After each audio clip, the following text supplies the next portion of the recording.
Proyecto Teocelo. Medicina herbolaria libre para el pueblo.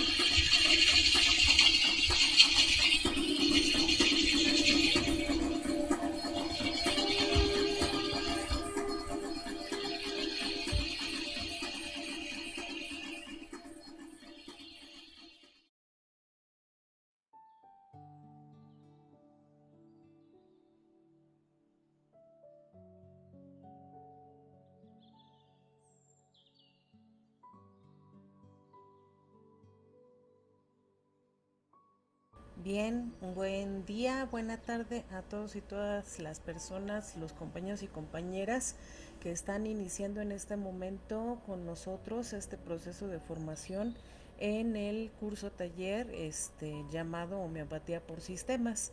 Les agradecemos en verdad muchísimo cada una de las atenciones que han tenido al hacer caso de esta convocatoria que el Proyecto Cooperativo Teocentli ha lanzado dentro del marco de la cuarentena por el COVID-19, en este momento en el que apenas están reincorporando muchas actividades, pues como ustedes sabrán, los proyectos educativos y los proyectos que se dedican a la atención de la salud de las personas no han regresado del todo a sus actividades normales, y es por eso que nosotros utilizamos esta plataforma de internet para poder seguir trabajando en lo que el Proyecto Cooperativo Teocentli que hace, que es fomentar o colaborar en la formación y divulgación de la medicina alternativa.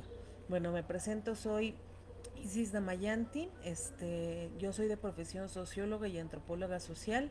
La formación como en las terapéuticas alternativas la tuve a través de mi madre, la doctora Teresa Sandoval Jiménez, cuyo nombre de tradición es Nahui Mazat, quien fue médico cirujano homeópata del Politécnico. Ejerció durante toda su vida, así literalmente desde muy chiquita, desde casi los 3 años. Estuvo en ambientes de hospitales por parte de mi abuela, que era una enfermera.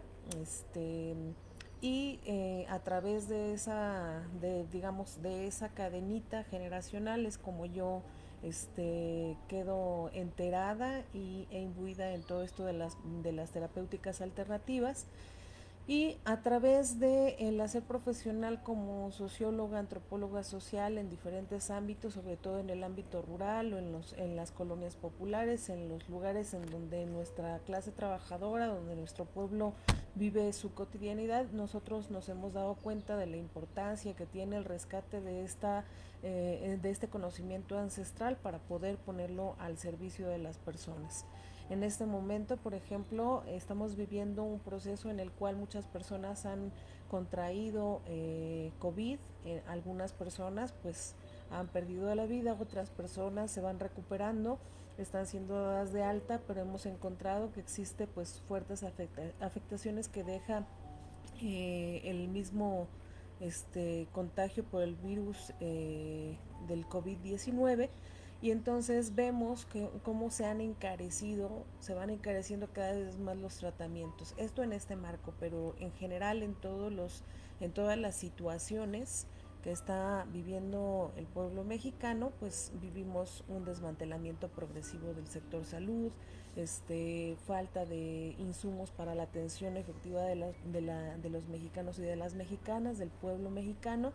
Y entonces vemos que es sumamente importante poder propagar información acerca de cómo es que pueden las personas restablecer su estado de salud a través del uso de las terapéuticas alternativas. Y una de estas terapéuticas alternativas que es sumamente importante de poder propagar, compartir, etcétera, es justo la medicina homeopática. Entonces nosotros les agradecemos en verdad mucho el que estén haciendo oídos a esta convocatoria. Les agradecemos también la confianza que han tenido en el proyecto. Su servidora pues trata de llevar actualmente la coordinación del proyecto cooperativo Teocentli, y de divulgar a través de estos talleres diferentes terapéuticas. Bueno, entonces, una vez hecho este pequeño preámbulo acerca de lo que de lo que vamos a hablar, de el por qué y cómo de este conocimiento sobre la homeopatía, pues me gustaría un poco hablarles acerca de la primer parte del temario que les presentamos en el grupo de WhatsApp. Volvemos a repetir, es homeopatía por sistemas, sería nuestra primera sesión que se llama Introducción a la terapéutica homeopática, sistema inmune y manejo de las emociones, ¿no? En esta sesión lo que pretendemos hacer es hablar un poco acerca de los antecedentes de la homeopatía, bases y fundamentos filosóficos. Después, qué es el sistema inmunológico y cómo relaciona sus funciones con las emociones, para luego hablar acerca de la homeopatía y las emociones y un recorrido sobre algunos medicamentos homeopáticos y qué atenciones se pueden atender con estos medicamentos homeopáticos. Estoy tratando de ver aquí, bueno, hola Miguel Corona, Blanca Estela, Bebis Guerrero, Angélica Guzmán, muchas gracias por los saludos en este momento. Estoy tratando de cambiar a un modo en el que pueda yo compartir la pantalla, que lo estaba viendo hace un ratito y no sé por qué ahorita no lo puedo visualizar. Vamos a ver, ténganme un poquito de paciencia, porque en realidad lo que estábamos proyectando hacer era transmitir a través de OBS. Ustedes van a ver el resultado final, las personas o los compañeros que están ahorita conectados van a ver esta transmisión en vivo, pero finalmente el video que se ancla ya a YouTube final va a estar digamos, editado de otra manera, un poco más completa para que pueda ser más visual el aprendizaje. Pero ahorita estamos buscando justo esa función para compartir pantalla y no la encontramos. Vamos a regresar a lo que decíamos acerca de la homeopatía por sistemas y vamos a hablar justo de los antecedentes de la homeopatía. Bien, la homeopatía, más allá de ser nada más como una diferenciación entre medicamento alopático, que es la forma en la que desde las terapéuticas alternativas o desde diferentes métodos se le nombra a la medicina convencional, no es nada más una dicotomía entre homeopatía y alopatía, sino la homeopatía tiene su lugar en la historia como parte o como un antecedente del desarrollo de la misma historia de la medicina, por lo menos en Occidente. Obviamente es importante siempre considerar una cuestión, ¿no? El hecho de que digamos, en la educación formal solamente se hable eh, del desarrollo de la medicina y se priorice la medicina que viene de Occidente, no quiere decir que no exista un desarrollo de la medicina en diferentes pueblos y culturas, en otros territorios y en otros continentes. Y eso, el desconocimiento o la falta de reconocimiento y el no divulgarlo cual debe de ser, por ejemplo, en el caso del desarrollo y la especialización de la medicina aquí en América, en pueblos como el maya, como el tolteca, etcétera, en los que hay una fuerte especialización de los métodos medicinales. Había cirujanos, parteros, osteópatas, especialistas en huesos, especialistas en en extraer venenos, etcétera, etcétera. Tuvieron un grado muy alto de especialización y también de conocimiento sobre la fitobotánica, sobre diferentes técnicas a través de las cuales poder hacer procedimientos tan delicados inclusive como la misma cirugía. Entonces, el hecho de que no exista una divulgación y cuando se hable de la historia de la medicina solamente se priorice cuestiones tales como las de Occidente, no quiere decir que no haya existido obviamente un desarrollo fuerte en la medicina y en el conocimiento en pueblos como lo acabamos de decir, en América, en la India, entre los árabes, etcétera, ¿no? Ahorita estamos hablando de una parte del desarrollo de la medicina en Occidente, y entonces para hablar del desarrollo de esta medicina, la homeopatía tiene un papel histórico fundamental. El papel histórico fundamental, como todo el desarrollo del conocimiento en sí, el conocimiento es un proceso acumulativo. Siempre un sujeto histórico que desarrolla un salto en el conocimiento de algo, de la ciencia y en este caso de la medicina, va a brevar de la fuente de otros maestros que han desarrollado un pensamiento con bases y fundamentos filosóficos que parten de algo muy básico y esencial para el ser humano, que es el proceso de observar. Las bases y fundamentos filosóficos, cuando hablamos, por ejemplo, de Hahnemann, están contenidas, como lo decía en uno de los audios, cuando les compartí alguno de los videos que teníamos que revisar, están contenidos en una obra que se llama Organón. Es Organón de Hahnemann, porque hay un Organón de Hipócrates. Hipócrates estamos hablando del siglo V antes de Cristo, y en el caso de Hahnemann estamos hablando precisamente del año, o sea, del siglo XIX, ¿no? Principios del siglo XIX.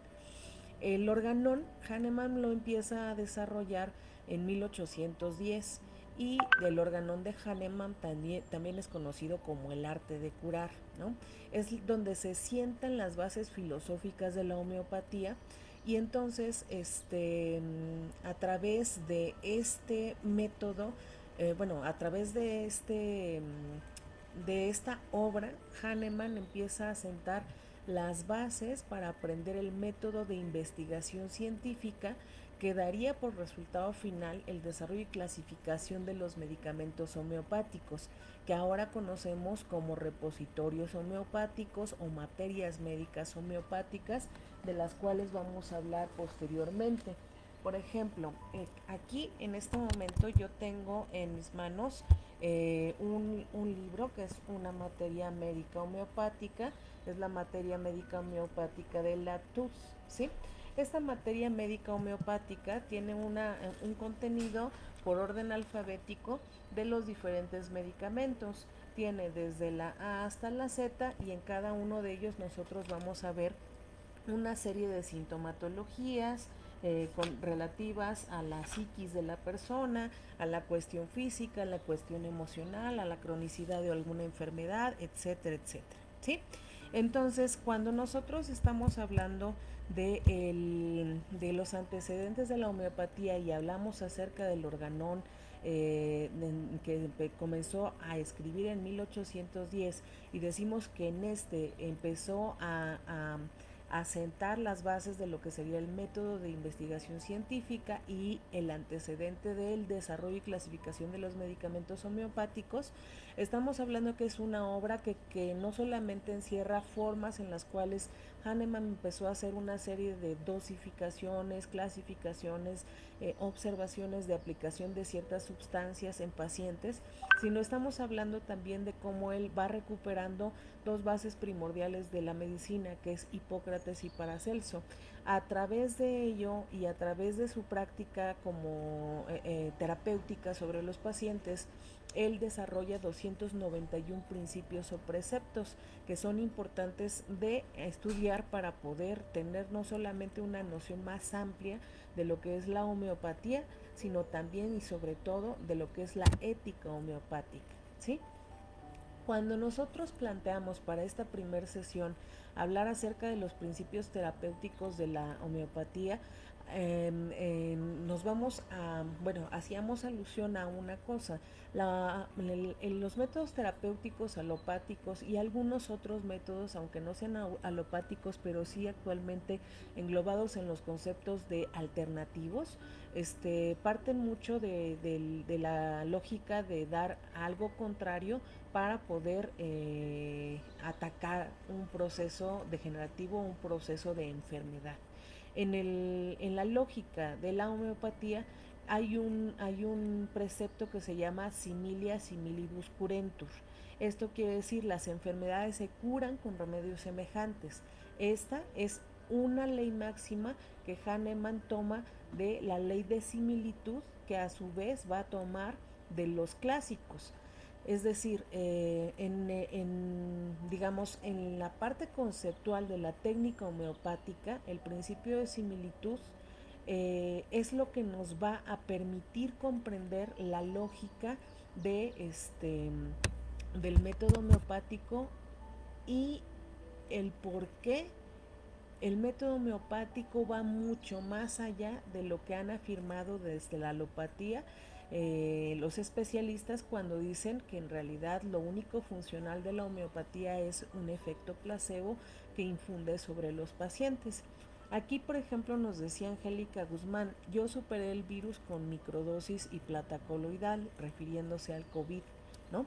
Aquí son dos técnicas que a Angélica Guzmán utilizó, ¿no? Y que son, ante una es, por ejemplo, la microdosificación. ¿Qué es lo que va a hacer Hahnemann? Hahnemann trabajó muchísimos años como botánico, como botánico, como droguero, pues, ¿no? Y lo que hacía, si ustedes recordarán, por ejemplo, las antiguas boticas, o boticario, pues, las antiguas boticas, tú ibas a una botica y no encontrabas lo que ahora son las farmacias, no encontrabas las cajitas dispensadas con las pastillas hechas, etcétera, sino que regularmente el boticario lo que hacía era darte la sustancia viva, te daba magnesianizada, te daba ciertos laxantes, ciertas sales, etcétera, dependiendo del padecimiento. Así operó la medicina durante mucho tiempo. Hahnemann también estuvo operando durante mucho tiempo con esa fórmula directa de dosificar a los pacientes. Sin embargo, como por ejemplo lo podemos ver cuando nosotros estamos constantemente, a pesar de que la farmacología actual, la farmacéutica actual ya tiene una dosificación muy estandarizada y muy específica, si nosotros empezamos a tomar más y más medicamentos, los efectos secundarios son acumulativos y el proceso de degeneración de los tejidos y de nuestro organismo va siendo más visible y más progresivo. Es decir, la clásica frase de te alivia una cosa pero te descompone otras, ¿no? Entonces, ahorita vamos a hablar, dice María Eugenia, que tiene la materia médica de León Vanier. Ahorita vamos a hablar cuál es la diferencia entre una materia médica y otra materia médica, ¿no? Entonces, a lo que vamos, ¿no? Hahnemann ve que los efectos secundarios en el cuerpo de los pacientes cuando obtenían la sustancia viva, directa, dosificada, etcétera, lo que hacía era generar más daños colaterales. Y entonces él empieza a tomar una forma de experimentación a través de la microdosificación, de la que nos hablaba, por ejemplo, la compañera aquí arriba. La microdosificación, por ejemplo, si uno entra a algún taller acerca de tinturas y microdosis, pues primero tienes que obtener, para hacer una microdosificación, generalmente pues lo vamos a hacer de vegetales, ¿no? Vamos a tomar un vehículo etílico, un alcohol con ciertas características, y vamos a hacer un proceso de maceración. Es decir, ¿qué es un proceso de maceración? Proceso de maceración es el método a través del cual nosotros podemos obtener las propiedades medicinales de un compuesto en un vehículo. Una maceración es el simple té que nosotros hacemos cuando hacemos una infusión o una decocción. Es decir, si yo voy a utilizar partes blandas de una planta para hacerme un té, tengo que hacer una infusión. Lo infusiono 2 minutos, una vez que esté hirviendo 2 minutos, lo apago, lo cuelo y lo retiro para que las toxinas de la planta no estén saturadas en ese vehículo agua, ¿sí? Cuando yo utilizo cortezas, raíces y partes más duras de la planta, tengo que hacer una decocción, que es el mismo proceso, pero intensificando o prolongando un poco más el tiempo de hervor. Esta es una maceración por calor en un vehículo agua. Lo mismo ocurre cuando hago una maceración en otros vehículos, como vaselina para hacer ciertos ungüentos, cuando hago una maceración en aceite para hacer oleatos, y lo mismo ocurre cuando yo hago una maceración hidroalcohólica o alcohólica para obtener algo que se va a llamar tintura madre. Esa tintura madre es la que posteriormente yo a través de diferentes recetas o pasos de microdosificación voy a obtener para poder finalmente darle una microdosis de uso ya sea geriátrico, pediátrico, veterinario, para uso crónico, para enfermedades agudas, y la microdosificación va a cambiar dependiendo de qué tipo de padecimiento es el que yo voy a tratar. Esto que nos decía Angélica Guzmán es interesante porque de la tintura madre hacia la dosis homeopática hay un lapso de experimentación que es justo lo que les decía, de que va a venir contenido en el organón de Hahnemann. El organón de Hahnemann es lo que los sociólogos o antropólogos sociales llamamos como nuestra bitácora de campo. Es el lugar en donde nosotros vaciamos la prueba, error, las observaciones, qué es lo que pasó cuando fue esto, cuando fue el otro, cuando se hizo aquello, ¿sí? Y entonces es ese largo trayecto entre el conocimiento de la tintura madre que nosotros obtenemos de una sustancia viva hasta llegar a un proceso de microdosificaciones hasta desarrollar las potenciaciones centesimales a las que llegó Hahnemann. Y es importante también, vuelvo a repetir, estoy en el comentario de Angélica Guzmán, que ella dice, yo superé el COVID con microdosis y plata coloidal, porque ella está utilizando, hizo uso de ese conocimiento de la microdosificación, pero también hizo uso de otro tema que es el hecho de la plata coloidal. Así como se hacen tinturas madre de sustancias vivas vegetales con savia, con sangre, ¿cómo se llama? Propiedades medicinales importantes. En el caso de los coloidales, ahí lo que se obtiene es a través de cargas iónicas potenciar los iones de un metal para obtener, llámese plata, llámese cobre, llámese ¿cómo se llama? Oro, cobalto, etcétera, para poder obtener esos coloides, ese proceso, esa energía contenida en ese metal que, como vamos a ver a lo largo de estas sesiones, en la homeopatía también está considerado. Y cómo está considerado y por qué Hahnemann toma clásicos como Hipócrates y Paracelso. Bueno, en el caso de la incorporación de los usos medicinales, de la potencialidad que tienen energéticamente los minerales, Paracelso es conocido históricamente como un alquimista. Él llegó y proporcionó elementos sumamente importantes a través de su hacer como alquimista para aportar a la medicina y a la medicina alternativa actualmente, que nosotros le llamamos así, un gran conocimiento del cómo estos metales, estos minerales son tan importantes para restablecer ciertas funciones del ser. Pero aparte de eso, o sea, aparte de una función orgánica, tú puedes hacer un coloide. Y el coloide es como si estuvieras tomando una tintura madre del mineral. Pero cuando tú haces una microdosificación centesimal, tipo hahnemanniano, es decir, homeopático, entonces vas trasladando o traspasando esos niveles del ser. Y es justo por eso por lo cual Hahnemann empieza a retomar a estos clásicos como Hipócrates, porque Hipócrates en uno de sus principios más importantes es el hablar de la energía vital. Y para la homeopatía no solamente importa la homeostasis, es decir, el equilibrio orgánico que es de un cuerpo físico, sino de un cuerpo físico que está vinculado a lo mental y a lo emocional. Entonces, esa homeostasis integral que reconoce la fuerza vital es lo que va a buscar Hahnemann. Pero, retomando el hilo de lo que habíamos dicho, de similia similibus curentur, las enfermedades se curan con remedios semejantes. Es una expresión de la ley de similitud. Y en la ley de similitud dice que lo infinitamente grande y lo infinitamente pequeño están relacionados y sujetos a las mismas leyes. Dosis infinitesimal para combatir el terreno mórbido.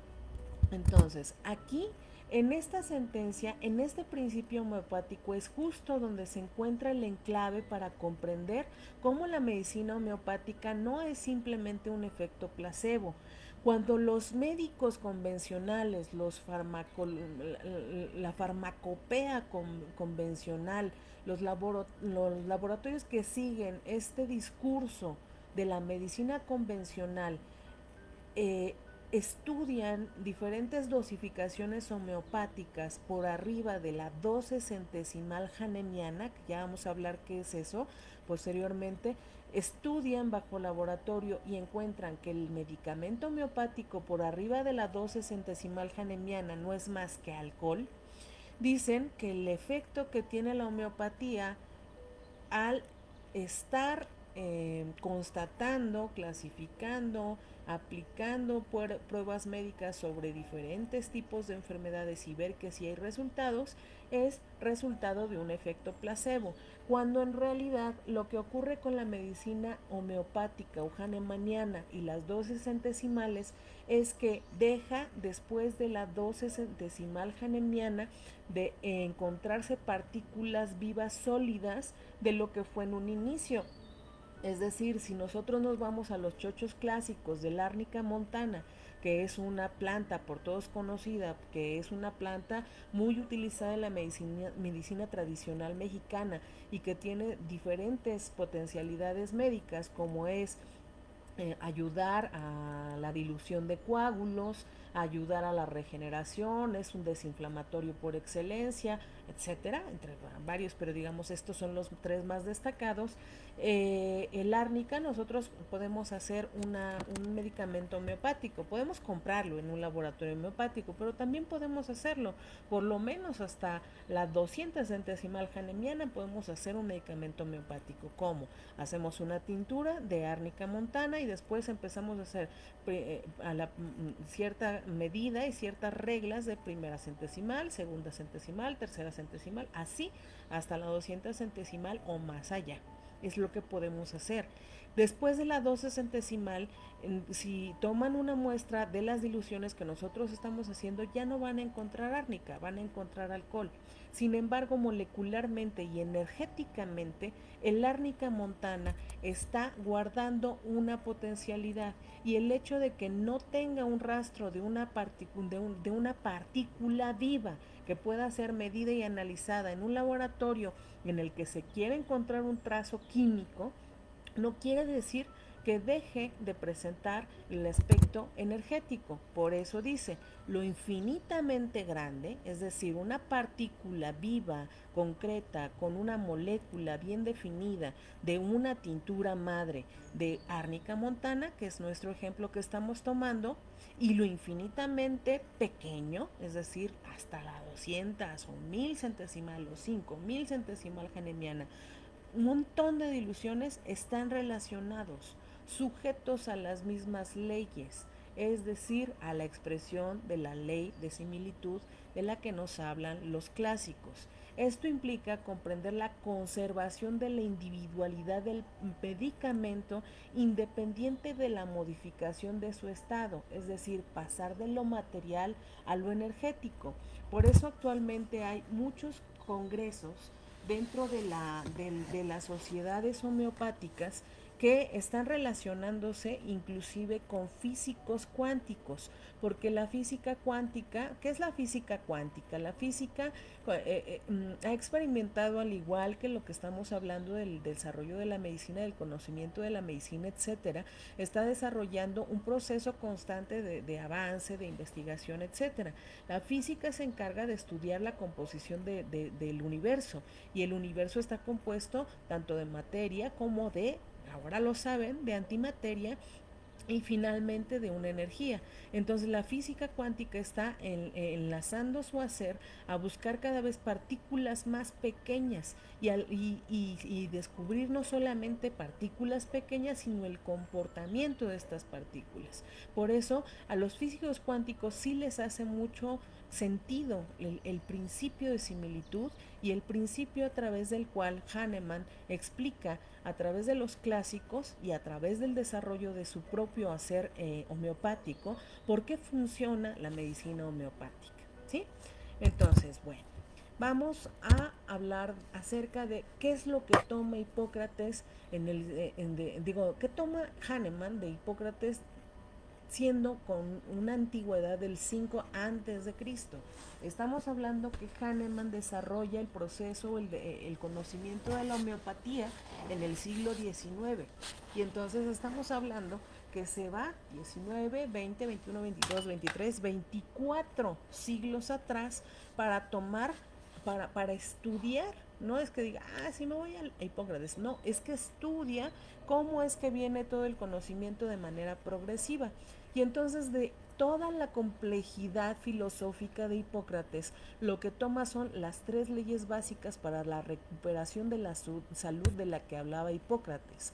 La primera se llama Natura Medicatrix, ¿sí? Después la segunda es la ley de los contrarios y la tercera la ley de los similares. Aquí, Natura Medicatrix es el poder curativo de la naturaleza. Hahnemann toma ese principio o esa ley enunciada en el siglo V a.C. de Hipócrates y dice, sí, toda la naturaleza tiene que tener capacidad y potencialidad para restablecer la salud o lo que decíamos, la homeostasis de todo organismo, pero también los mismos organismos tienen su propia facultad y capacidad para recuperarse, para autorregularse. Entonces, cuando vemos esto, el enfoque de salud-enfermedad en Hahnemann es totalmente diferente al de la medicina convencional actual. El enfoque acerca de salud-enfermedad no es tú estás enfermo, sino simplemente hay una ruptura del equilibrio, hay que descubrir qué es lo que generó esa ruptura del equilibrio y proporcionar al cuerpo, pero al cuerpo no solamente físico. O sea, si la ruptura del equilibrio tuvo su momento, su simiente en una cuestión emocional que después se somatizó y se representó en este cuerpo físico, entonces yo tengo que administrar un medicamento que a través de una superdilución, que aparte es importante decirlo, en homeopatía mientras más diluido sea una sustancia, más alta es la potencia y más fuerte es la capacidad de permeabilidad en el ser, en lo físico, en lo mental, en lo emocional, ¿sí? Entonces, aquí el toma de Hipócrates esto. Entonces, quiere decir que esta lógica, que esa natura medicatrix, ese poder curativo de la naturaleza, es lo que después Hahnemann llamaría como fuerza vital. Es el reconocimiento de que tu cuerpo, como parte de la naturaleza, solamente necesita una ayuda bien enfocando cuál fue el momento, cuál fue la raíz de ese desequilibrio, de ese rompimiento de la homeostasis para darle el medicamento necesario en la dilución necesaria para que éste pueda restablecer su salud. Este tipo de lógica que hace Hahnemann al tomar a Hipócrates es retomado posteriormente en el siglo XIX por el naturismo, por la quiropraxia, por la hidropatía, por la osteopatía y por todas aquellas corrientes que empezaron a llamarse vitalismo, porque Hahnemann les fue llamando fuerza vital. Y todas las demás prácticas fueron reconociendo que tenemos la capacidad de tener esa fuerza vital para recuperar nuestro equilibrio y para sanar totalmente. La segunda ley de Hipócrates que retomó Hahnemann fue la ley de los contrarios, contraribus curantur, es decir, los contrarios se curan por los contrarios. Este es el principio guía, por ejemplo, de la práctica alopática de la que hablábamos. Si nosotros tenemos acidez, nos dan una base para el intestino. Si nosotros tenemos una infección, nos dan un antibiótico para la infección. Siempre nos van a tratar a través de los contrarios. Si bien esto es necesario en algunos momentos, en algunos casos específicos terapéuticos, no es tan benéfico utilizarlo siempre como método permanente. Y finalmente, la ley de los similares, similia similibus curantur, el eje rector de la homeopatía, el lema de la homeopatía y su principio eje fundamental. similia similibus curantur. Voy a leer un poquito de lo que van diciendo. Aparte de los saludos, muchas gracias Claudia Cisneros, Constanza, Alicia, María Eugenia nos decía acerca de la materia médica de León Banier. Norma, ¿cómo estás? Eh, no, Norma, la duda no hay problema porque el video se queda alojado y ya después tú puedes, en cuanto termina la transmisión, unos 10 minutitos después, tú le puedes pichar ahí en el play y te vas hasta la parte en la que empezaste a escucharlo. Después,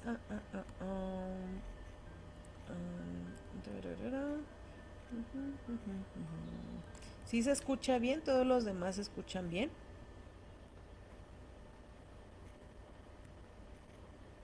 Sí, se escucha bien.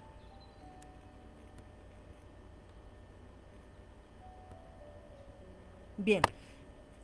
Norma nos dice, ¿cuál es el terreno mórbido? ¿A partir de cuándo se considera dicho terreno? ¿Cuál es la dosis centesimal?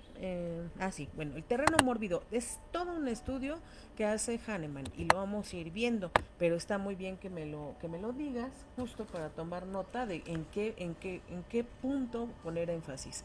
Y dosis centesimal, ya vamos a ver de qué hablamos cuando hablamos de centesimal y todo esto, ¿no? Esto lo vamos a ver a través de que hagan ustedes una práctica, ¿sí? Entonces, vamos a hacer, vamos a continuar. Ya vimos que no hay mucha duda. Vamos a seguir y vamos a ver acerca de qué es lo que tomó Hahnemann de Paracelso. Hablábamos con la respuesta que le dimos a la compañera acerca de la plata coloidal y del el aporte que tiene Paracelso. Paracelso es del siglo XV-XVI. Estamos hablando de finales, así, él nace en 1493 y fallece en 1541.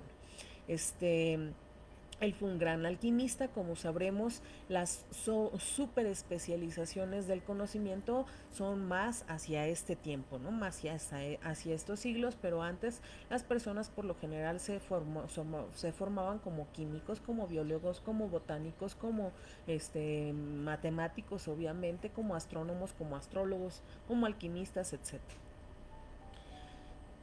Paracelso no dejó atrás eh, el legado de su nombre, porque él fue muchísimas cosas. Fue médico, fue matemático, fue todo lo que acabamos de decir, pintor, escultor, etcétera. Y su nombre completo era Philippus Aurelius Theophrastus Bombastus Paracelsus. ¿Sí? Así de largo el nombre, así de larga el peso de lo que le tocó hacer y así de largo y completo su hacer. Él realizó muchísima experimentación como buen alquimista del tratamiento de enfermedades a través de sustancias minerales. A él se debe la introducción de la farmacología basada en preparados químicos que carecieran de toxicidad. Él desarrolla obviamente un estudio químico de la fisiología y la patología que significa en la práctica médica un salto cualitativo importante, y él enfatiza al igual que Hipócrates que el cuerpo posee capacidad de regeneración si se le proporciona el tratamiento expectante adecuado, es decir, el tratamiento que expulse todo lo que el cuerpo, todo lo que al cuerpo está dañando, ¿no? Él hace un empleo magistral de minerales y metales y su acción química para la atención de diversos padecimientos. Y cuando veamos, por ejemplo, tan solo en esta clase, vamos a ver algunos elementos como el aurum metallicum, como el arsenicum album, no me acuerdo si va el plumbum, ¿no? Pero estamos hablando de oro, de plomo, de arsénico, de selenio, de sílice, etcétera, etcétera. Son minerales, ¿no? Minerales metálicos, minerales que se encuentran en otras formas y que actualmente, bueno, que Hahnemann experimentó muchísimo con ellos. Arsenicum album creo que fue el de los primeros, y que a través de todos esos estudios de este tipo de personas que dedicaron toda una vida, fue desarrollándolo, incorporándolo en la primera materia médica homeopática, ¿no? Ahora, Nosotros hablábamos acerca del temario de bueno, del subtemario de esta primera sesión y veíamos que nuestro siguiente punto, después de hablar de esto que son antecedentes de la homeopatía, bases y fundamentos filosóficos, y vamos a pasar al punto B, que es el sistema inmunológico y cómo relaciona sus funciones con las emociones. Como bien sabemos, el sistema inmunológico es un sistema que es generado como una defensa natural de nuestro organismo, que se encarga de combatir los agentes patógenos externos que ponen en riesgo esa homeostasis de la que hablábamos en nuestro organismo. Su principal función entonces es mantener la homeostasis orgánica.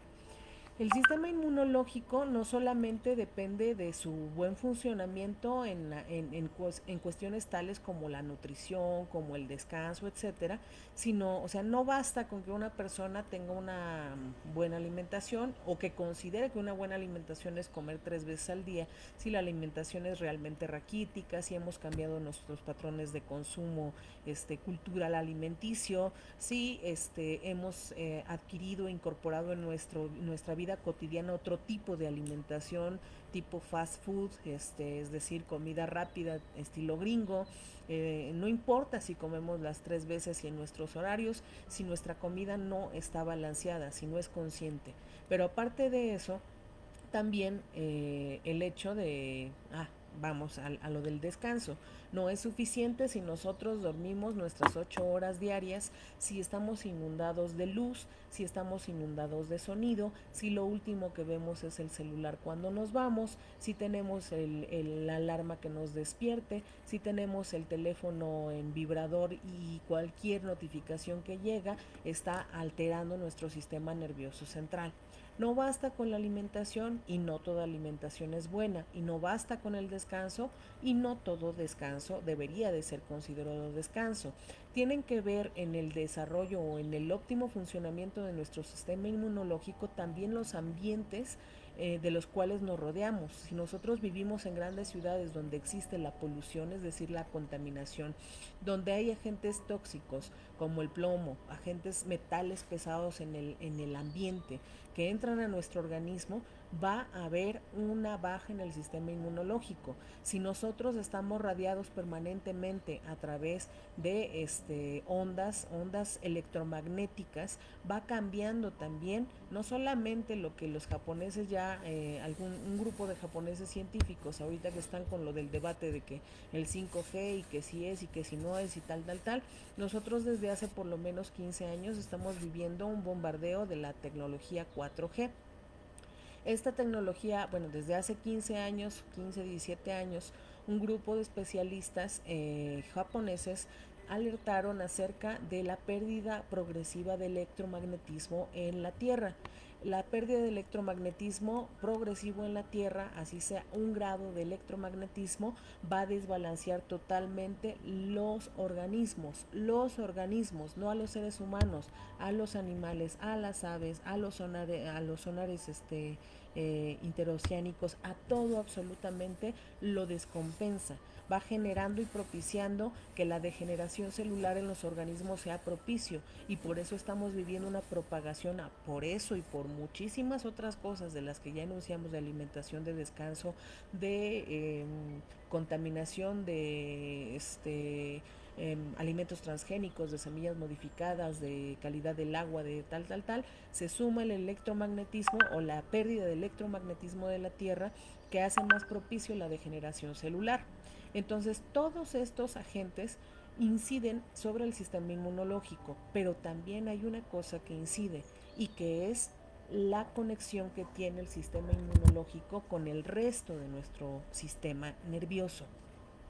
Es decir, que cuando una persona se siente triste, se siente agobiada, se siente preocupada y no se siente óptima emocionalmente, el sistema inmunológico enseguida baja.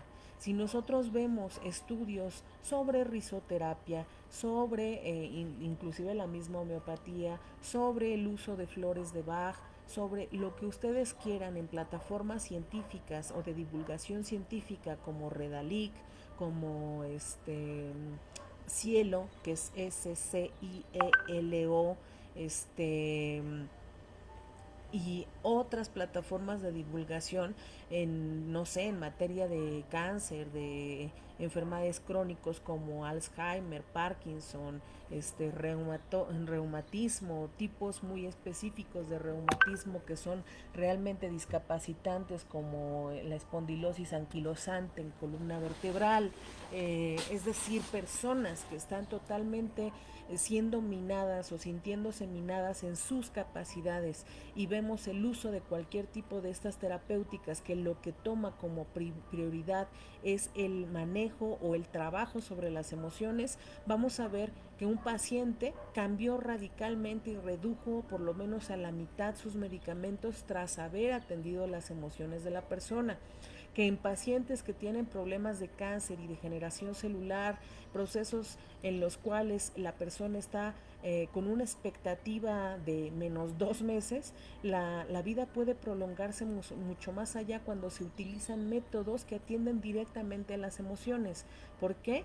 Pues porque cuando tú atiendes la emoción de una persona, el sistema inmunológico da para arriba. Cuando nosotros nos sentimos enfermos, así sea de un virus fuerte, de alguna gripa o de algún virus que tiene que tener todo un desenvolvimiento, no es lo mismo si estamos en la tristeza, si viene a visitarnos alguien. La energía cambia, nuestra tez, nuestro color, nuestra expresión, nuestros ojos, la piel, la hidratación del cabello, etcétera, todo cambia. Por eso es tan importante considerar la interrelación que existe entre sistema inmunológico y emociones, ¿sí? Eh, bien.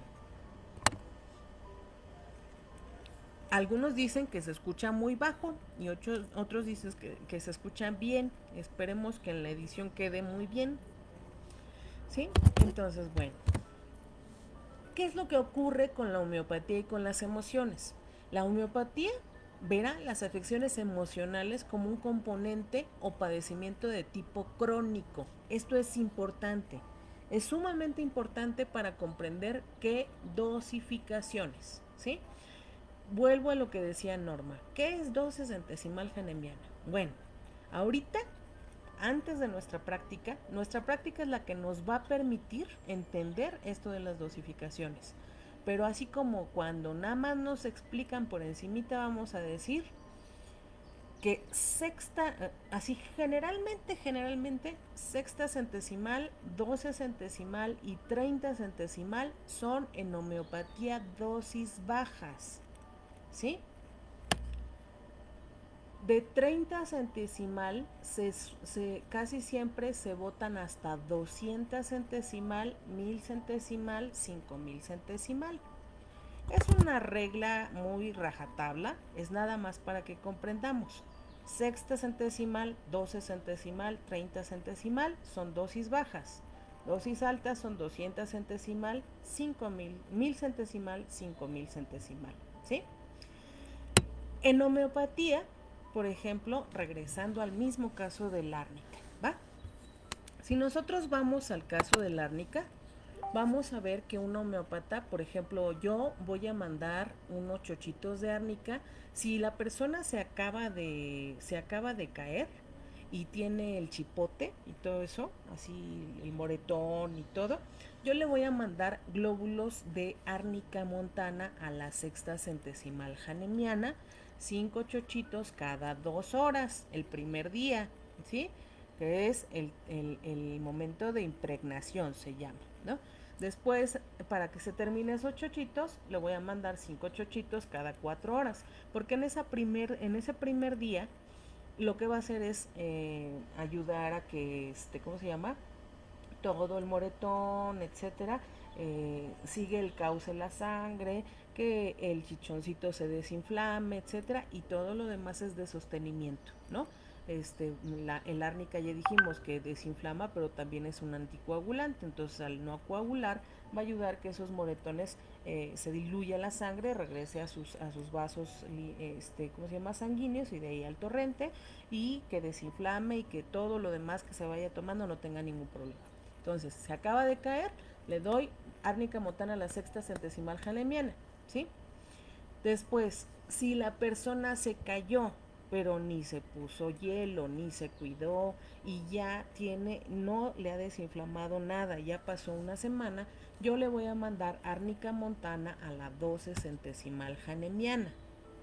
Si la persona ya pasó un mes, desinflamó porque pues así como el cuerpo pudo e hizo, pero quedó casi como una osificación del golpe, un mes, medio año, un año, o personas que te dicen, es que me duele mucho aquí porque hace 2 años o hace 10 años me caí, me golpeé ahí y nunca se me quitó el hematoma y se me quitó todo, pero el dolor sigue.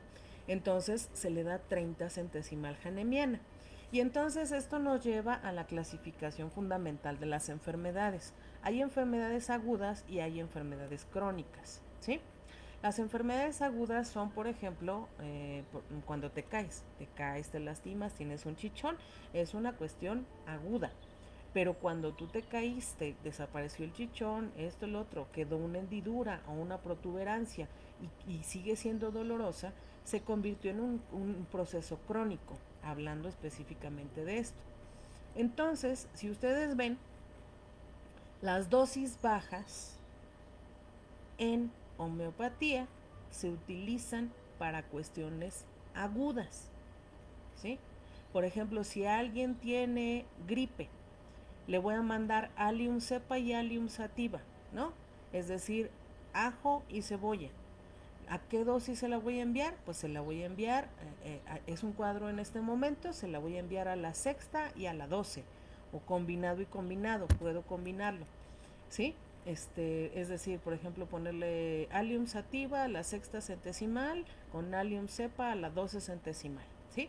Y entonces estoy tratando un cuadro agudo porque en este momento se enfermó, pero si la persona tuvo gripa, no se cuidó, se aireó, se le dijo que no se mojara y se mojó, o aunque no se hubiera querido mojar, llegó empapadísimo y tiene una tos de perro que no se le quiere quitar desde hace mucho tiempo, entonces es una cronicidad de esa enfermedad respiratoria.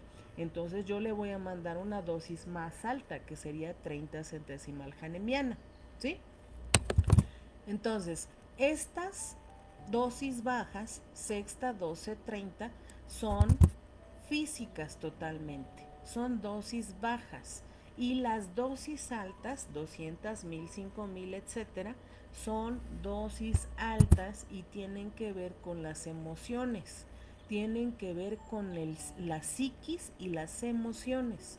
Por lo tanto, cuando dice homeopatía y emociones y dice la homeopatía verá a las afecciones emocionales como un componente o padecimiento de tipo crónico, ¿sí?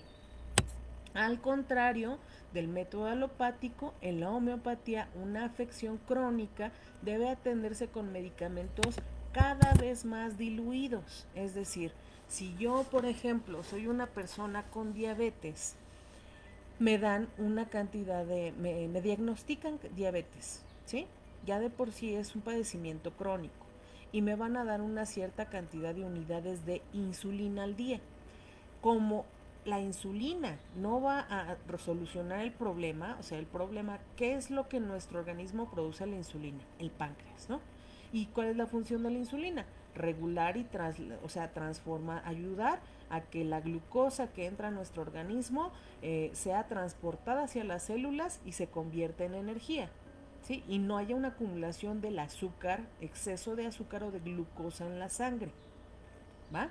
Entonces, si la lógica de la alopatía es proporcionar la sustancia que ya no está produciendo el órgano y no curar al órgano, desintoxicarlo, limpiarlo y resucitarlo, es un golpe fuertísimo. O sea, porque ¿qué produce la insulina? Pues el páncreas. Entonces, si no atiendes al páncreas, solamente le das la insulina, entonces terminas por atrofiar definitivamente al páncreas y entonces necesitas cada vez dar más y más y más y más y más y más concentraciones de ese fármaco. Esa es la lógica alopática. La lógica homeopática es otra. La lógica homeopática es atender lo crónico y atender lo crónico es atenderlo desde las emociones. desde la psiquis y después hacia lo físico. En homeopatía se trabaja de arriba hacia abajo.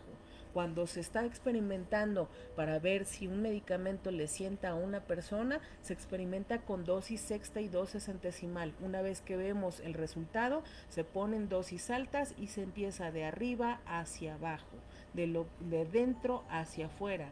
Todo lo crónico se empieza a trabajar hasta que salga lo último, en los últimos fenómenos, síntomas, etcétera, agudos, ¿sí?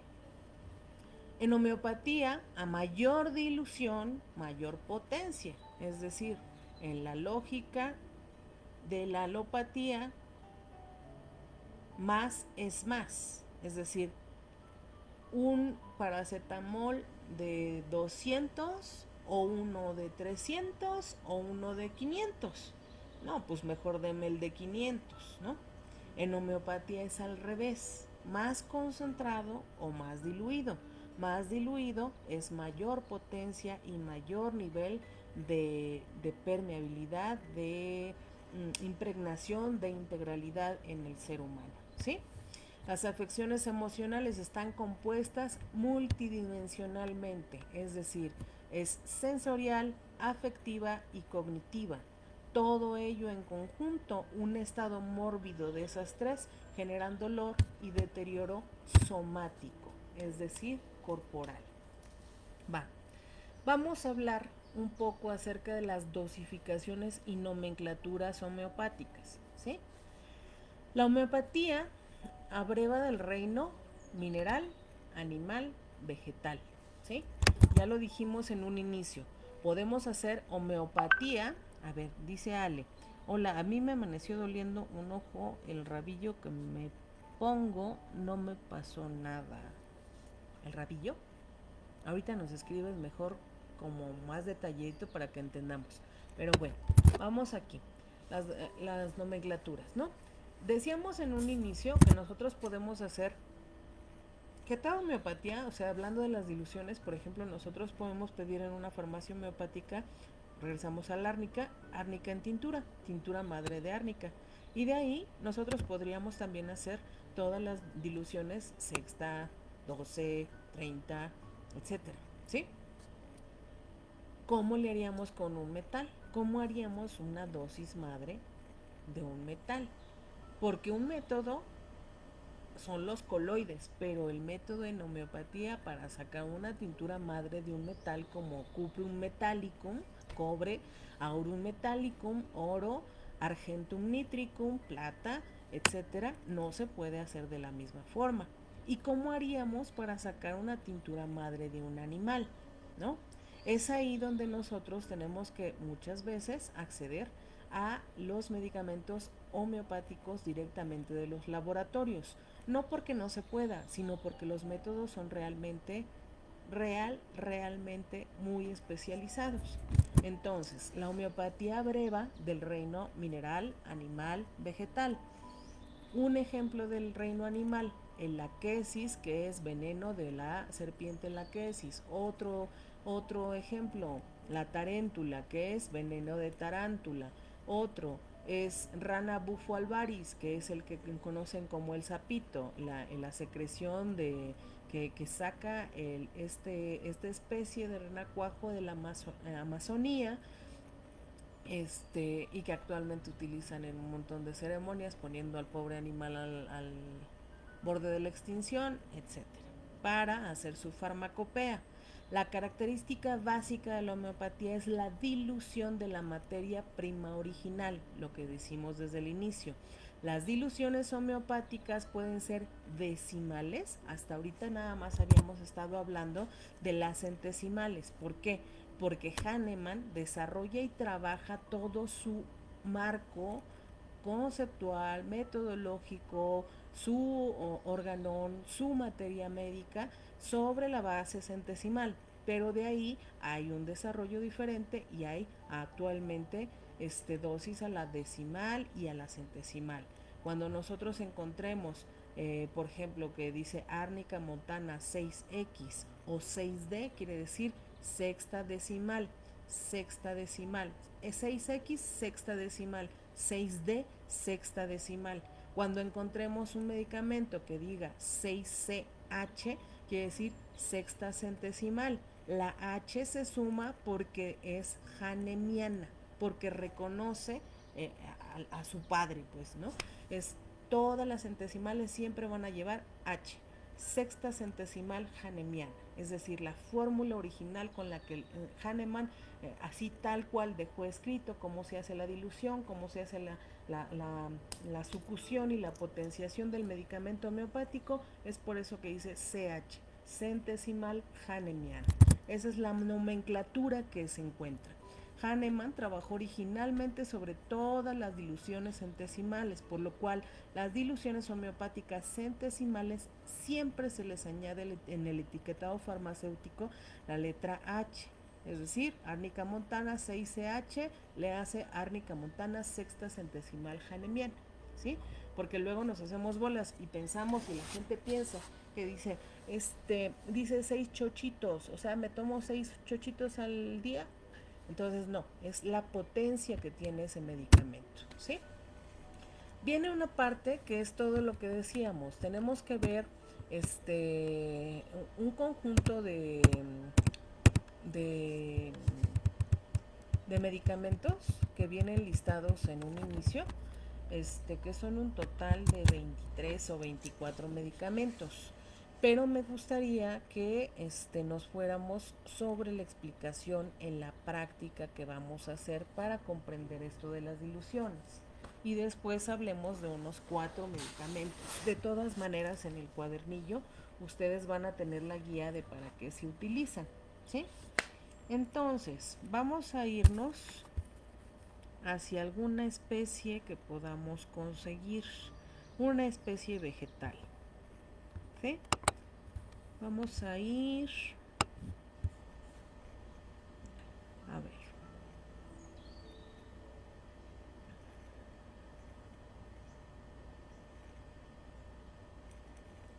un segundito, ¿eh? Vamos a desarrollar un medicamento que es el último que vamos a ver en esta sesión, que se llama Thuja, T-H-U-J-A, T-H-U-J-A, ¿sí? Va a ser muy interesante porque justo en este momento existe, digamos que las reacciones ante el confinamiento, la cuarentena, la propagación del virus, el encontrarse cada vez más personas infectadas del virus, personas que se han recuperado, familiares, horizontes de posible desempleo, de preocupación por qué es lo que va a pasar por la economía familiar, tienen una sintomatología generalizada y esta es el insomnio, ¿sí? En el insomnio podemos definir varios tipos de insomnio. Tenemos el insomnio de Thuja, es el siguiente. Un segundito.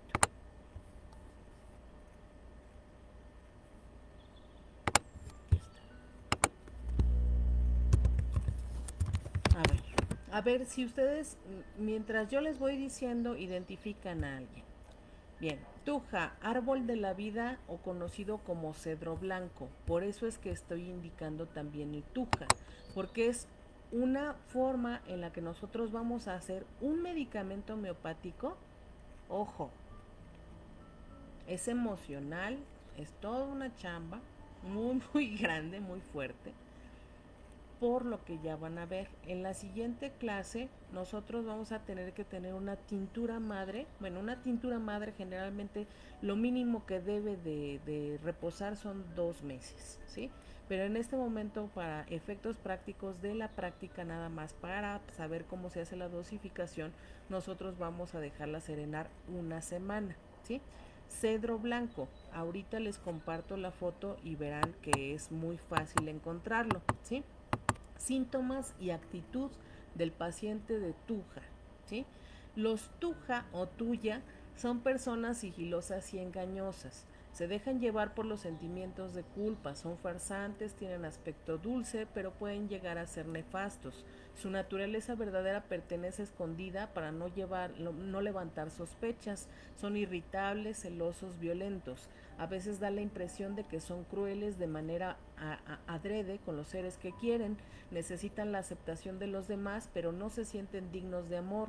Internamente se perciben horribles aunque no lo manifiestan y se esfuerzan para ser aceptados. Les cuesta pensar con claridad y cometen errores al leer y escribir. A veces hablan lentamente y otras no son capaces de decir lo que quieren al no encontrar las palabras adecuadas. Pueden sentirse perseguidos o influidos por fuerzas superiores.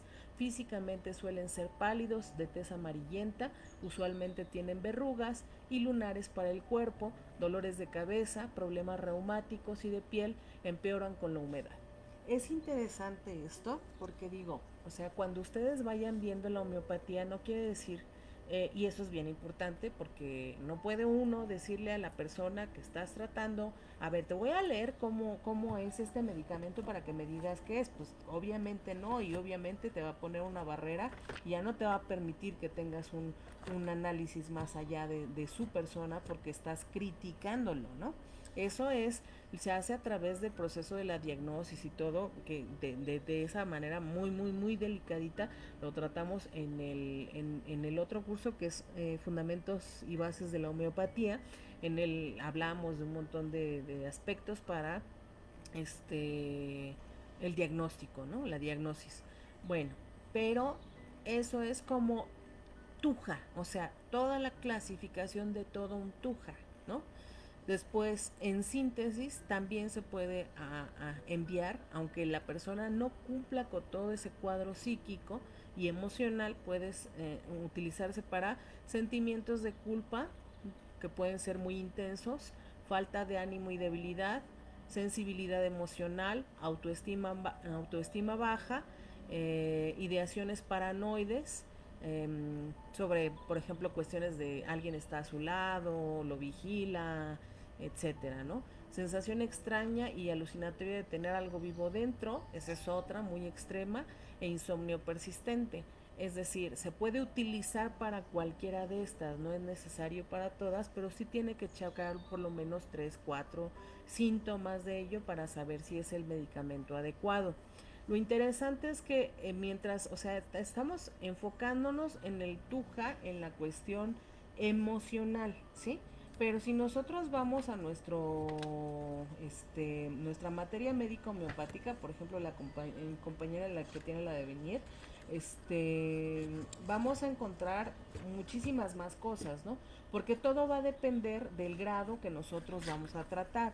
Si nosotros estamos hablando que ahorita, específicamente hoy, estamos hablando de las emociones, estamos hablando de dosis por arriba de la 30 centesimal Hahnemanniana, ¿sí? Entonces, estamos hablando que, por ejemplo, cuando vamos a tuya, este va a hablar de características de constitución, qué es lo que pasa con el sistema nervioso, qué es lo que pasa, por ejemplo, con ciertas glándulas, su acción sobre los ovarios, sobre las mucosas, sobre la piel, etcétera, ¿no? O sea, la materia homeopática te va a dar todo un cuadro, depende de qué es lo que vas a querer atacar, atender, la dosis que tú vas a mandar, en este caso de 30 para arriba. Y entonces es interesante porque, por ejemplo, dice aquí en la descripción, físicamente suelen ser pálidos de tez amarillenta, usualmente tienen verrugas y lunares por el cuerpo. Y justo tuya, o sea, si ustedes hacen su pintura de tuja o de tuya, ¿para qué les va a servir aparte de las diluciones? Pues cuando tienen esto ya lo hablamos en el ámbito de la herbolaria. En la herbolaria, la tuja y en la homeopatía también, pero bueno, con la explicación herbolaria, la tuja ayuda a eliminar verrugas, ¿no? Pero la forma en la que actúa es que las verrugas finalmente encubren la presencia de un virus que está generando esa verruga.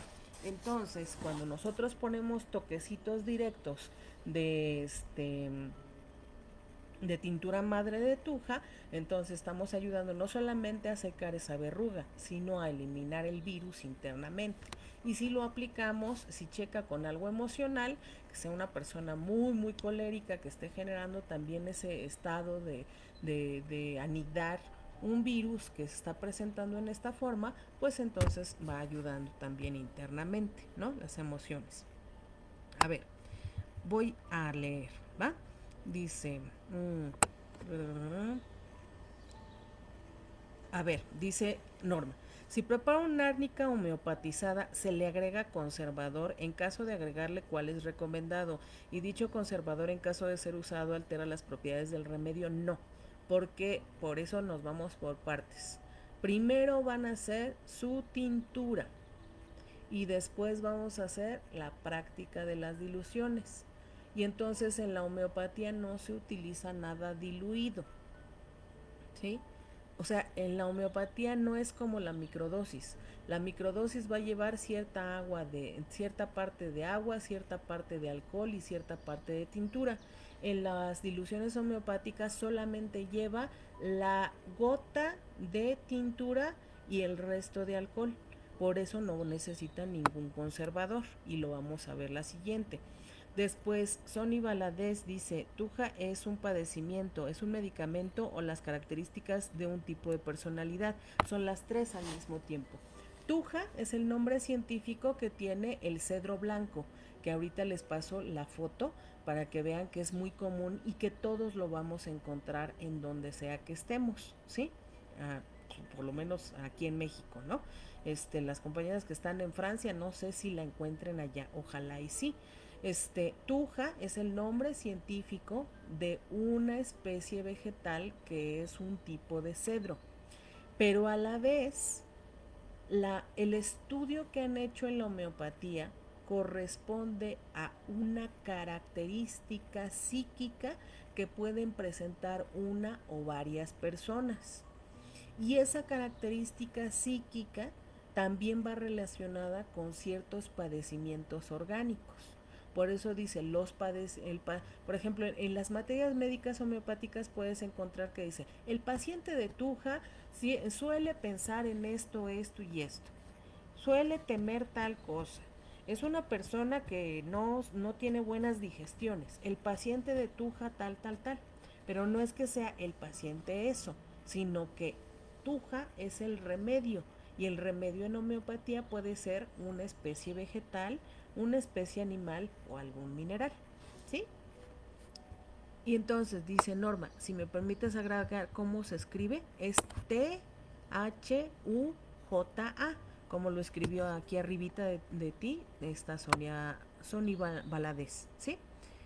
Sonny Valadez, no me quedó claro, supongo que se llama, Tuja, Tuja. Sí, es lo que nos dice la descripción, que muchas veces no expresa lo que siente, ¿no?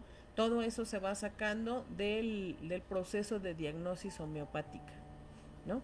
Entonces, a ver, hablando de verrugas, hablas de un problema de piel, pero tiene que ver con el pulmón y ello con la tristeza, exactamente, porque es todo el sistema, ¿sí me explicó? O sea, la verruga generalmente está asociada a la presencia de un virus, un tipo de virus de herpes, pero finalmente ese herpes pudo haberse, ¿cómo se llama?, adquirido por una baja del sistema inmunológico, y la baja del sistema inmunológico puede deberse a afecciones respiratorias o afecciones de alguno de los sistemas o a afecciones inclusive emocionales, tristezas muy profundas, etcétera. ¿Me explico cómo va la cadenita?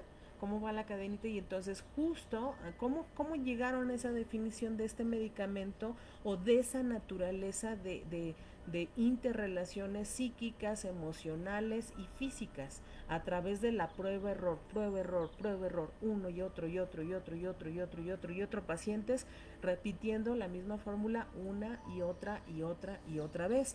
Es, por ejemplo, muchos de ustedes me han dicho que tienen antecedentes en terapéuticas alternativas. Algunos quizá no lo tenemos y entonces hablo de lo siguiente. Hay un método que muchos conocemos, que es muy divulgado, que se llaman flores de Bach, ¿no? Del doctor Eduard Bach. Él las desarrolló en el proceso de posguerra. Y entonces en las flores de Bach, Bach lo que hace es clasificar tipos de emociones que predominaban en su época, en su cultura, en un proceso posbélico, y entonces todos los remedios de Bach, algunos pertenecen a la tristeza, a la falta de esperanza, a la falta de solidaridad, etcétera. Esa clasificación de esos grandes grupos emocionales es donde englobó todas las flores que él experimentó, ¿sí? Y entonces Hahnemann, a través de todo lo que hizo, fue clasificando un montón y toda la práctica que tenía, fueron 34 años de práctica antes de definir el método homeopático, ¿no? Entonces, a través de eso es que se clasifican esas interrelaciones entre cuestiones psíquicas, emocionales y físicas, ¿sí? O a la inversa, lo físico, que es lo que... La emocionalidad y lo psíquico anidan un problema somático y lo somático oculta un proceso psíquico y emocional. ¿Sí? ¿Me explico? Más o menos. Entonces, ahora vamos a hablar de lo siguiente. Vamos a ver, dentro de los remedios homeopáticos que vimos para hablar en esta clase, tenemos uno que se llama Aconitum napellus, ¿sí? Aconitum napellus es una planta, a ver si me deja, primero antes que nada, antes que pasar a lo otro, creo que sí va a ser importante que aclaremos bien qué es la tuja, ¿no? A ver si me permite copiar una imagen.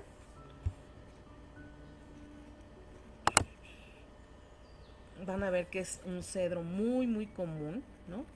Muy común, muy fácil de encontrar. Copia imagen.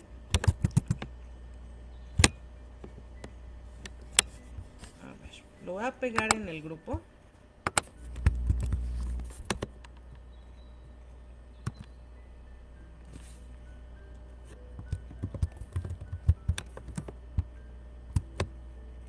¿Sí? Y lo voy a tratar de copiar ahorita aquí en el chat.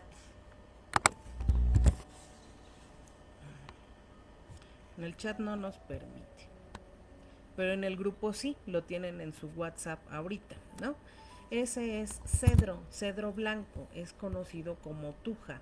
Nosotros lo que vamos a necesitar para la práctica, vamos a necesitar un frasco de vidrio ámbar del tamaño que ustedes quieren. Yo les sugiero que sea por lo menos de unos 100 mililitros, ¿sí? De ámbar de por lo menos 100 mililitros. Después vamos a llenar 2/3 partes del frasco con la planta fresca. En caso dado de que no consiguieran la planta fresca, pero sí seca, puede ser seca, pero lo mejor es conseguir la planta fresca.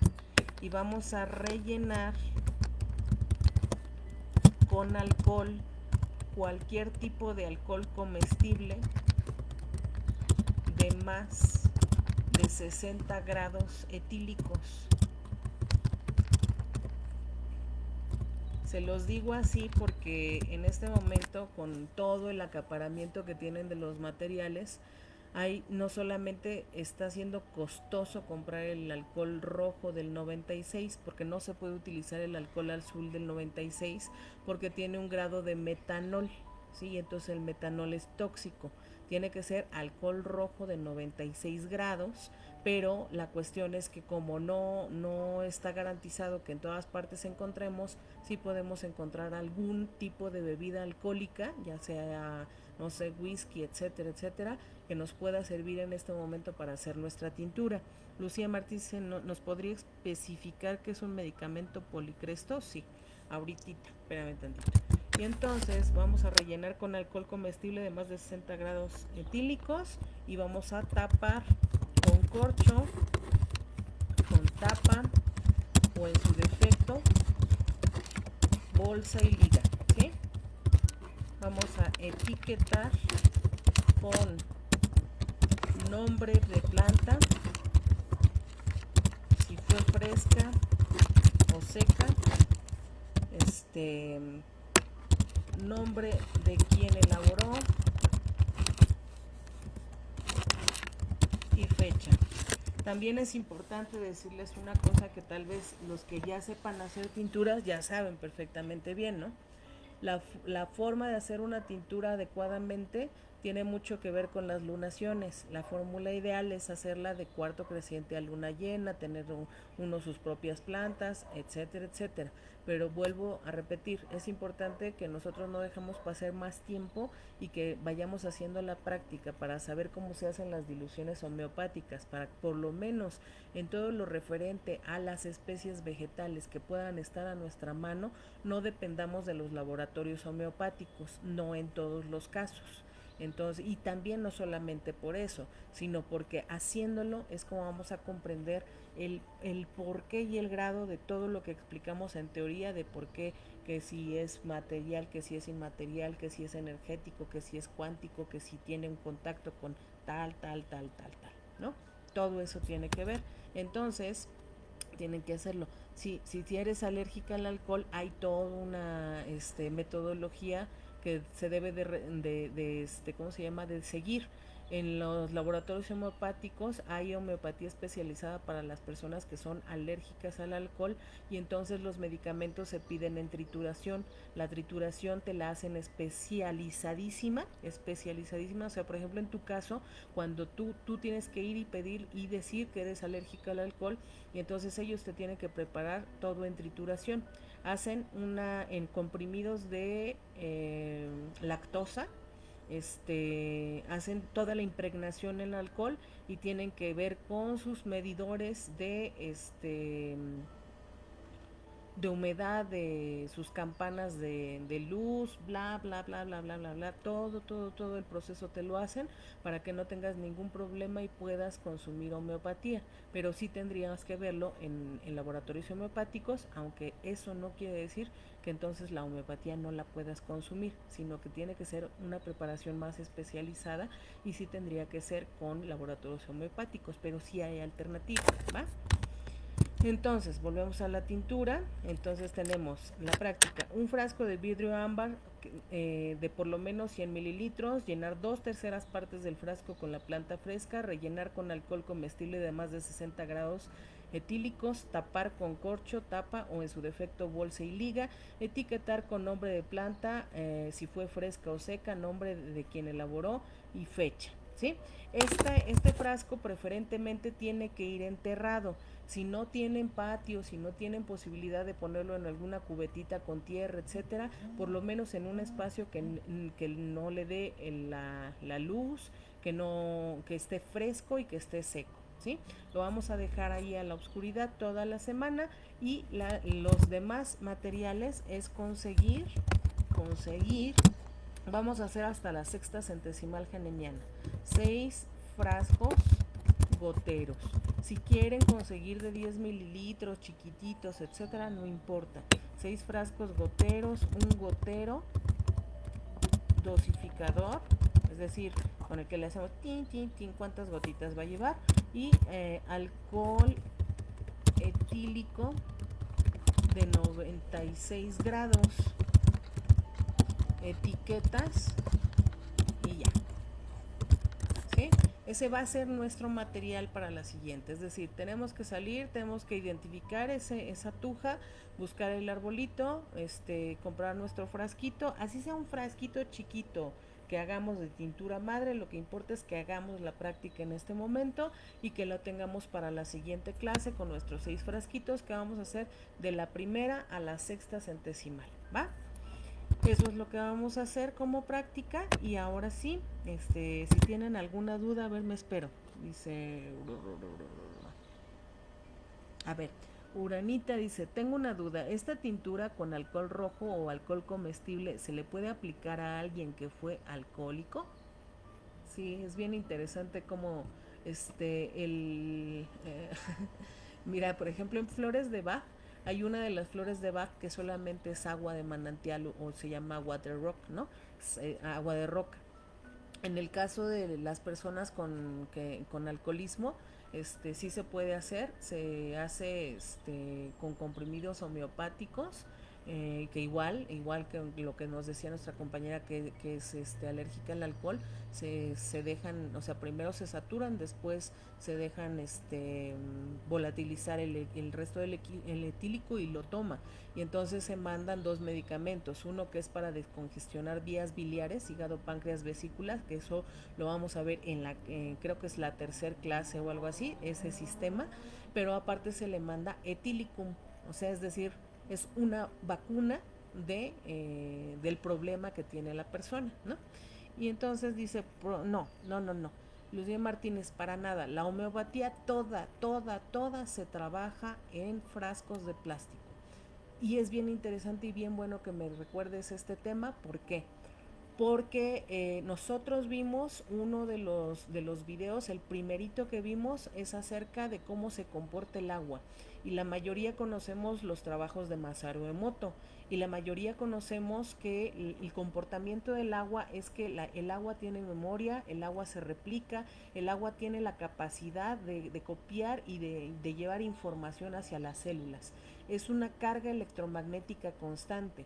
Y en la homeopatía lo que hacemos, hay una técnica que es dinamización, sucusión, etcétera, que lo vamos a ir viendo, pero todo eso es para activar las partículas de la homeopatía, lo que dijimos. Lo infinitamente grande se relaciona con lo infinitamente pequeño, es decir, que aunque nosotros hagamos un montón de diluciones de una homeopatía, de todas maneras allí está el principio de curación de algo, pero está vibracionalmente. Entonces, el agua necesita estar en un medio en el que sus partículas, sus iones, su energía se potencie y se active fácilmente. Y lo que ocurre con el vidrio es que el vidrio, contrario a lo que pensamos, no es un sólido. El vidrio es un compuesto líquido que tiene una particularidad de que sus partículas se mueven muy lentamente. Entonces el vidrio no es sólido, el vidrio es líquido. Les voy a adjuntar unos videos en los que se habla de eso, de, no sé, ferias de la ciencia, etcétera, en la que se les muestra a los jóvenes cómo es que, todo lo que nosotros pensamos que es sólido en realidad muchas veces no lo es. Son otro tipo de composiciones bioquímicas, y una de esas composiciones bioquímicas es el vidrio. Entonces, por eso no es una cuestión estética que la homeopatía venga tradicionalmente en frascos de vidrio ámbar, es una cuestión energética, es parte del mismo principio activo y de activación de las partículas de la homeopatía, y lo ámbar ayuda a protegerlo de la degradación de lo que queda de la luz solar que le pueda dar, ¿sí? Entonces, así como el vidrio, también hay otras especificaciones de la homeopatía, como por ejemplo, no debe de estar en microondas, cerca de microondas, no lo debemos de cargar al mismo lado que la tableta ni que el celular, no debe de estar a un lado de nosotros para que no se nos olvide cuando estamos trabajando en la computadora, no, debe de estar en un apartado totalmente en el que no intervenga con sus cargas electromagnéticas, ¿va? Los frascos de plástico, ¿de qué medida es lo usado regularmente? Pues no entiendo. Los frascos de plástico, pues generalmente los homeópatas actuales que hacen homeopatía convencional lo hacen por ahorro de dinero, pero energéticamente y por este principio del entendimiento de cómo se comporta la homeopatía debe ser vidrio. Y digamos, las dosificaciones que se le dan regularmente los homeópatas a sus pacientes, algunos dan de 20 mililitros, cuando dan gotas o chochitos, dan de 20 mililitros, y son homeópatas que quieren darle su cita cada 3 o 4 semanas al paciente, y de 30 mililitros si quieren que le rinda más el medicamento y que regrese cada 5 semanas. Eso es más o menos la medida que utilizan, 20 o 30 mililitros, ¿no?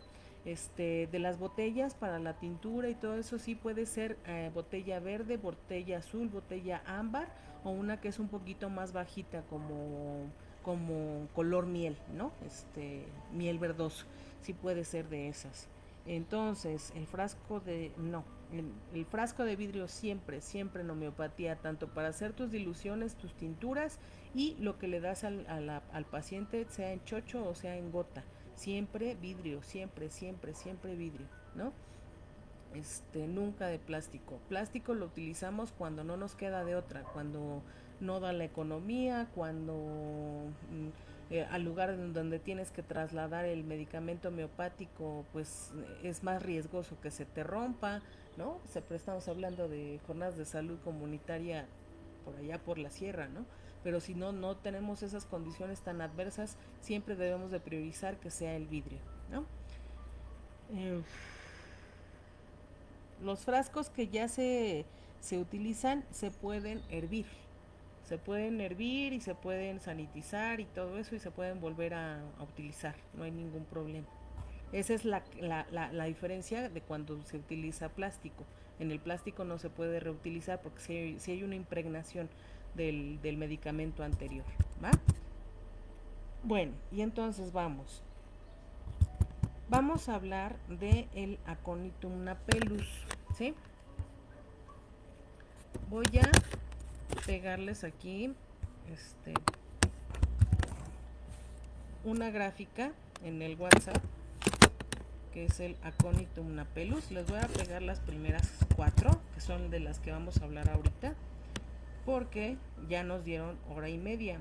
Entonces lo que vamos a hacer es que toda esta información ya la van a tener en el cuadernillo, pero hay cosas como ahorita, como lo que estamos comentando, que es mucho más importante estar interactuando así de si hay duda en esto, si hay duda en otro, etcétera, ¿no?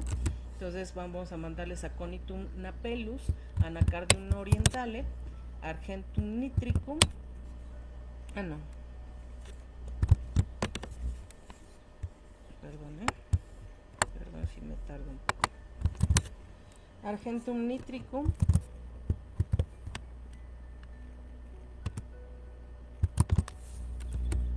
y Arsenicum album. Me voy a saltar un poco porque me gustaría en estos tratar por lo menos uno de cada uno de los que decimos, es decir, uno del reino animal, uno del reino vegetal, uno del reino mineral, ¿sí? Entonces me voy a saltar varios porque vienen en orden alfabético y me voy a ir a la quesis, ¿sí? Bueno, les acabo de enviar en el WhatsApp Aconitum napellus, Anacardium orientale,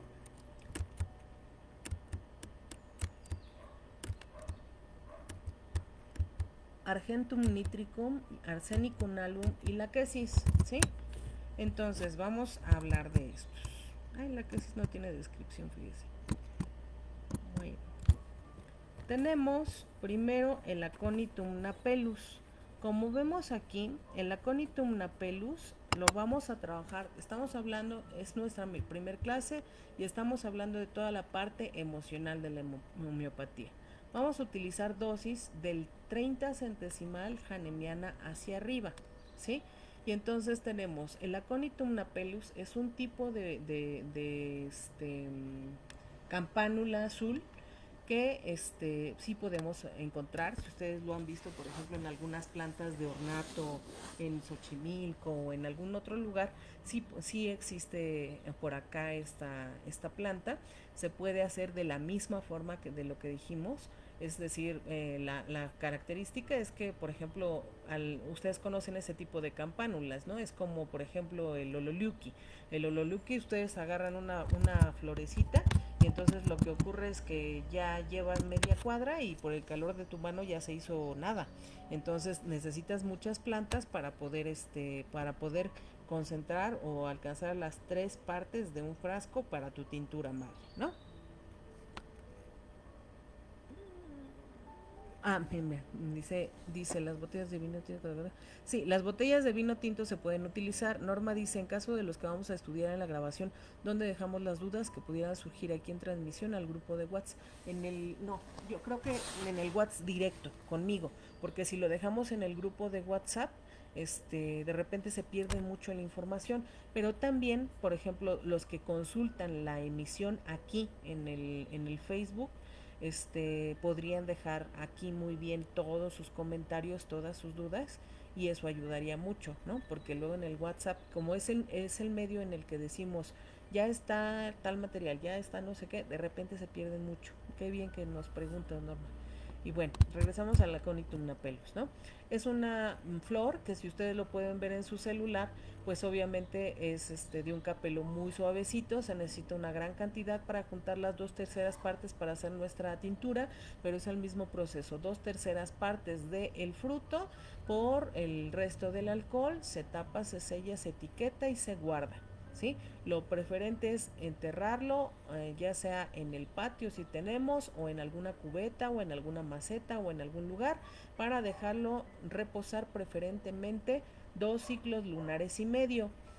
Decimos, es preferible hacer tinturas madre en el ciclo de cuarto creciente a luna llena. Es decir, nosotros vemos nuestro calendario lunar, en Google o en donde sea, y entonces vemos cuándo empieza cuarto creciente, y hasta 2 días después de luna llena tenemos para juntar nuestros materiales y elaborar nuestra tintura en cualquiera de esos días y enterrar nuestra tintura. De ahí nosotros vamos a juntar o a contar 2 ciclos y medio, es decir, 28 y 28, 56 y 14, 70 días. Eso es lo ideal para preparar una tintura, ¿sí?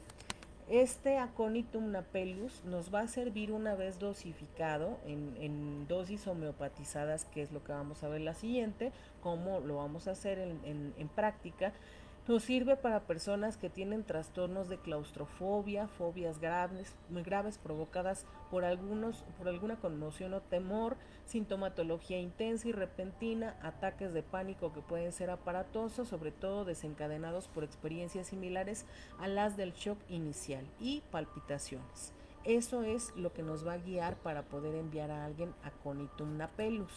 Si nosotros queremos hacer el Anacardium orientale, nosotros, para encontrar más características de, bueno, dónde se da, cómo se propaga, otras fotos, etcétera, le ponemos estos nombres. Recordemos que todos los nombres en homeopatía son los nombres científicos de las especies. ¿Por qué ocurre esto? Porque, por ejemplo, yo puedo llamarle aquí tabaquillo a una planta, pero en otro lugar le llaman elefantina, en otro lugar le llaman huele de noche, y yo le llamo a otra especie totalmente huele de noche, y entonces en los nombres populares hay mucha confusión. La clasificación o taxonomía de las plantas y de los animales y de los minerales científica es una homologación que se hace internacionalmente. Por eso todos los medicamentos homeopáticos van a ser su nombre científico, y con base en ello nosotros lo buscamos, ¿sí? El Anacardium orientale lo vamos a enviar igual, lo podemos hacer de la misma manera, y entonces se utiliza para personas que tienen actitudes violentas y crueles, que consultan generalmente lo que les rodea o lo traen a ellos a la consulta. Personas que padecen esquizofrenia, aislamiento y trastorno de tipo esquizotípico, ¿sí? Después, este es un ejemplo de 2 especies vegetales. Vamos a ver 2 especies minerales. La primera es el Argentum nitricum. Esto es, Argentum nitricum es plata. Se indica cómo podríamos hacer una tintura de plata. Eso ya es otro proceso, porque no es lo mismo. Por ejemplo, hay algunos sistemas florales, como el sistema de elixires aztecas, en que no me acuerdo si es una que se llama Onix, que la tintura se hace muy diferente que en el método homeopático. En el método homeopático sí es más todo un proceso rayaduras, empleo de mármoles, etcétera, etcétera, y sí se sugiere poderlo adquirir en farmacias homeopáticas en dosis de 30 para arriba para tratar problemas de claustrofobia, agorafobia, es decir, temor a las multitudes, a estar entre las personas, miedo a las alturas, pánico de lanzarse al vacío, sentimientos de soledad y abandono, tristeza, melancolía e hipocondria. Y tenemos a otro que es otro metal, el arsénico album, del que les hablaba y les decía que fue uno de los primeros medicamentos con los cuales hizo una experimentación exhaustiva Hahnemann y que sirve para problemas en las relaciones personales a causa de su temperamento airado, del que pueden ser conscientes o no, sentimientos de soledad y necesidad de compañía, miedo a la muerte, angustia de muerte, crisis de angustia, sobre todo nocturnas por gran miedo a morir, gran inseguridad personal, trastornos depresivos con ideación suicida, angustias y ansiedad. Pueden haber tenido intentos de suicidio. ¿Sí? El arsénico album es un medicamento muy interesante porque si ustedes ven, emocionalmente corresponde a personas que tienen una patología muy marcada hacia la muerte. Pero la cuestión aquí es que temen morir, pero son propensos al suicidio, ¿no? Es decir, la muerte es el hilo conductor, pero causalmente o casualmente el arsénico album se utiliza mucho en personas, se puede mandar y se suele mandar mucho en personas que tienen problemas de postración por enfermedades crónico-degenerativas, es decir, personas que por enfermedades crónicas como el Parkinson, cáncer, enfermedades discapacitantes que los están colocando en la postración absoluta y en un temor a morir en cualquier momento, puede servirles, porque como parte del mismo proceso de postración y de pérdida progresiva de las capacidades pueden llegar a tener problemas realmente muy severos y sobre todo de ansiedad. Y aquí es bien interesante porque el arsénico album es uno de los remedios homeopáticos que se recomienda para prevenir, ahorita que estamos con lo del COVID, el contagio de la enfermedad, ¿sí?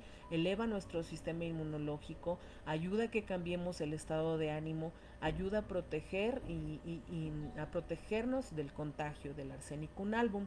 Tal vez en el siguiente sistema, que es el respiratorio y un poco en el hepático, volvemos a tocar el tema del arsénico para que vean cómo, o sea, desde las emociones ayuda, sí, pero desde otro tipo de sistemas y acciones físicas ayuda en otro tipo de formas.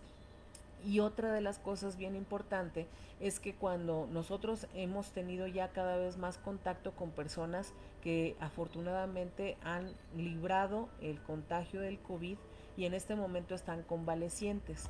La característica que hemos visto de esa convalecencia es que se dan muchos problemas no solamente en la pérdida de ciertas capacidades del sistema respiratorio, es decir, capacidad pulmonar, poca elasticidad de los alvéolos pulmonares, pérdida del olfato, etcétera, sino también se dan crisis de ansiedad, problemas de depresión, taquicardias, miedo tremendo, no solamente por la exposición y lo que implicó haber quedado contagiado en un momento de un caos, una crisis social, una propagación del terror mediático, etcétera, sino también porque hay un daño significativo que causa el virus sobre el sistema nervioso central y periférico.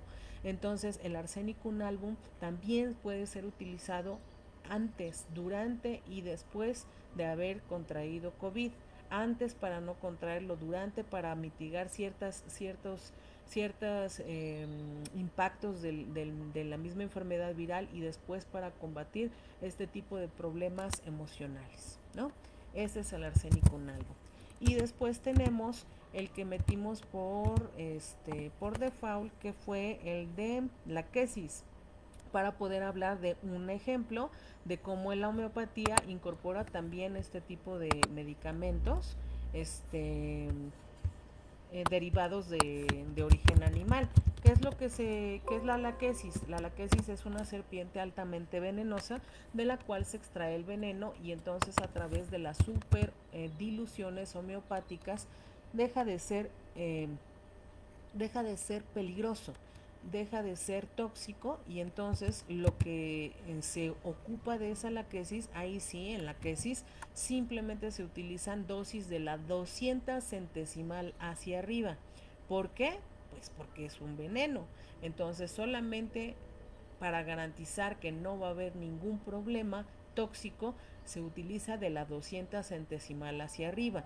Son personas, bueno, ¿cuál es la característica de las personas que pueden checar con un medicamento de la quesis? Personas muy parlachinas, que hablan por todas partes, que es difícil establecer una conversación con ella porque no sabe escuchar, que están centradas en sus propias ideas, que necesitan hablar todo el tiempo de sí mismos o acabar las conversaciones hablando sobre sí mismos, tienen una capacidad o una mente muy ágil, muy ingeniosa, muy sarcástica, algo cortante, mente incisiva, gran vitalidad, viven la vida intensamente, la exponen a los demás como son muy histriónicas, son muy ansiosas. Las características físicas que pueden encontrarse es que tienen propensión a tener hinchazón en los ojos,